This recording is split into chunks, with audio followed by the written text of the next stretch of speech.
আসসালামু আলাইকুম রহমতুল্লাহি বারাকাতুহু।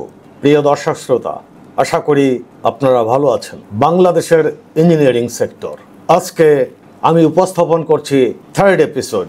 আমার সঙ্গেই থাকুন। উদ্ভাবন ও প্রযুক্তি গ্রহণে ধীর গতি, ক্লাস্টার আছে, জোন নেই।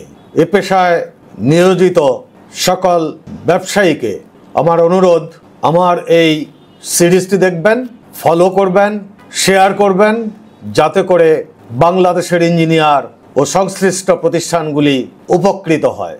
যে জাতি সময়ের সঙ্গে প্রযুক্তি আপগ্রেড করতে পারে না, সে জাতি শুধু বাজার হারায় না, হারায় তার নিজের ভবিষ্যৎ এবং প্রজন্মের ভবিষ্যৎ। বাংলাদেশে হালকা engineering, agro machineries, textile machineries, pharmaceutical machineries ও অন্যান্য স্পেয়ার পার্টস তৈরির বিশাল সম্ভাবনা ও ভবিষ্যৎ আমাদের হাতে রয়েছে।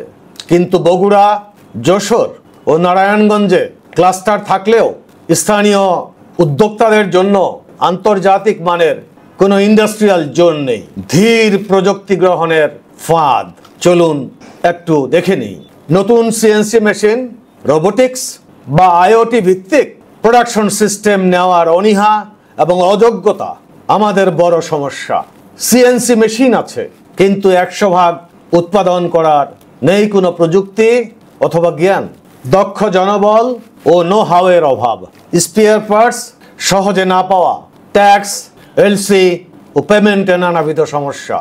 এই লাইনে ওনার মারা গেলে প্রতিষ্ঠানটি মৃত হয়ে পড়ে। উপরোক্ত কারণে লোকাল উদ্যোক্তারা এখনো স্টাক পুরনো লেদ মেশিনে।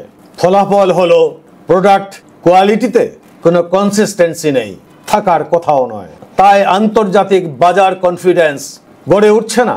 বগুড়া লাইট ইঞ্জিনিয়ারিং সেক্টরে অনেক সিএনসি মেশিন আনা হয়েছে, কিন্তু দক্ষ জনবল ও প্রযুক্তির অভাবে বা স্পেয়ার পার্টসের অভাবে এগুলি সম্পূর্ণ ব্যবহার করা অসম্ভব হয়ে পড়ে। অনেক ক্ষেত্রে মালিক মারা গেলে বা ব্যবসা বন্ধ হলে মেশিনের উপরে ধুলো পড়তে থাকে। যশোর, নারায়ণগঞ্জ সব এলাকায় একই চিত্র। মেশিন আছে, কিন্তু কার্যকর উৎপাদন হচ্ছে না।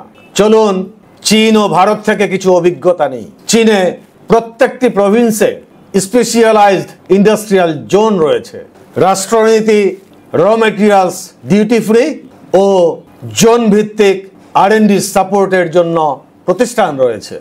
ভারত MSME ক্লাস্টারসকে টেকনোলজি আপগ্রেডেশন ফান্ড দিয়ে সহায়তা করছে। গুজরাটে অটো পার্টস, তামিলনাড়ুতে textile machinery zone based production হয়। এখানে এক ছাতার নিচে ট্রেনিং, টেস্টিং ও সার্টিফিকেশন দেওয়া হয়। ফলে তারা ইন্টারন্যাশনাল কমপ্লায়েন্স অর্জন করছে এবং গ্লোবাল বায়ার ক্যাপচার করছে। বাংলাদেশে শুধু স্ক্যাটার্ড ক্লাস্টার আছে, কোনো কমপ্লায়েন্স রেডি জোন নেই, নেই সেন্ট্রাল টেস্টিং ফ্যাসিলিটিস, নেই কমন টুল রুম। আর এজন্যই আমরা আন্তর্জাতিক মানে এই সেক্টরকে নিয়ে পৌঁছতে পারি না। ভাবার মতো কাউকে আমরা দেখতে পাই না।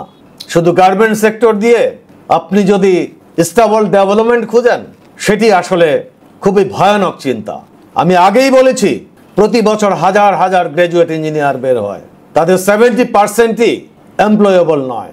কথাটি খারাপ লাগলেও এটি দুর্ভাগ্যজনক একটি তিক্ত তথ্য। কারণ আউটডেটেড সিলেবাস, কোনো প্র্যাকটিক্যাল এক্সপোজার নেই, ইন্ডাস্ট্রি একাডেমিয়া লিঙ্কেজ মোটেও নেই।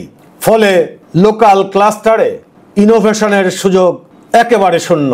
গ্লোবাল মার্কেটে প্রবেশের যোগ্যতা একেবারে শূন্যের কোঠায়। চলুন দেখি নীতি সংস্থার ও ভবিষ্যৎ কি হতে পারে। বগুড়া, যশোর, নারায়ণগঞ্জকে ক্লাস্টার থেকে ইন্টারন্যাশনাল স্ট্যান্ডার্ড জোন তৈরি করতে হবে দেশীয় এ পেশায় ইনভলভড উদ্যোক্তাদের জন্য। এসএমইদের জন্য state back technology upgradation financing ব্যবস্থা চালু করতে হবে। টেস্টিং এবং সার্টিফিকেশন হাব সৃষ্টি করে লোকাল ওয়ার্কশপকে ISO অথবা CE মার্ক রেডি করার সুযোগ করতে হবে। যে কোনো মূল্যে ইন্ডাস্ট্রি একাডেমিয়া লিঙ্কেজ এখনই তৈরি করতে হবে। ফাইনাল ইয়ার প্রজেক্ট সরাসরি ক্লাস্টার ইন্ডাস্ট্রির সমস্যার সমাধানে কাজে লাগবে। ক্লাস্টার থাকা মানেই ইন্ডাস্ট্রি স্ট্রং নয়।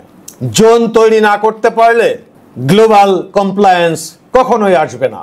বাংলাদেশ যদি চীন বা ভারতের মতো পলিসি, টেকনোলজি ও কমপ্লায়েন্স প্যাকেজ না দেয়, তবে আমাদের এই ওয়ার্কশপগুলো শুধুমাত্র দেশীয় সীমাবদ্ধ বাজারেই বন্দী থাকবে। ক্লাস্টার নয়, চাই international standard zone. Local industry চাই গ্লোবাল রিকগনিশন। মেশিন আছে কিন্তু জ্ঞান নেই, এভাবে চললে বাজারও থাকবে না কোনো ভবিষ্যৎ। ইনোভেশন নয় ডিলে, এই নীতিতে বাংলাদেশ পিছিয়েই থাকবে সারা জীবন। এপিসোডের বক্তব্যগুলি প্রত্যেকটি শিক্ষিত ইঞ্জিনিয়ার বা পলিসি মেকারদের অবশ্যই দরকার হলে ডিকশনারি খুঁজে পড়াশুনো করতে হবে। যদি আমরা দেশের অর্থনীতিকে এগিয়ে নিতে চাই, দেশের বেকার সমস্যা দূর করতে চাই, ব্রেন ড্রেনের সমস্যা সমাধান করতে চাই, বাংলাদেশের অমূল্য সম্পদ পাচার রোধ করতে চাই, তাহলে শুধু রাজনীতি নিয়ে বসে থাকলে হবে না, এসব দিকেও আপনাকে ভাবতে হবে, কাউকে না কাউকে ভাবতে হবে। আসুন আমরা এসব বোঝার চেষ্টা করি, আমাদের পরবর্তী প্রজন্মের জন্য দেশটিকে উপযুক্ত করার প্রতিজ্ঞা এখনই নেই। ভালো থাকবেন। পরবর্তী এপিসোড দেখার জন্য আমন্ত্রণ রইল। আসসালামু আলাইকুম ওয়া রাহমাতুল্লাহি ওয়া বারাকাতুহু।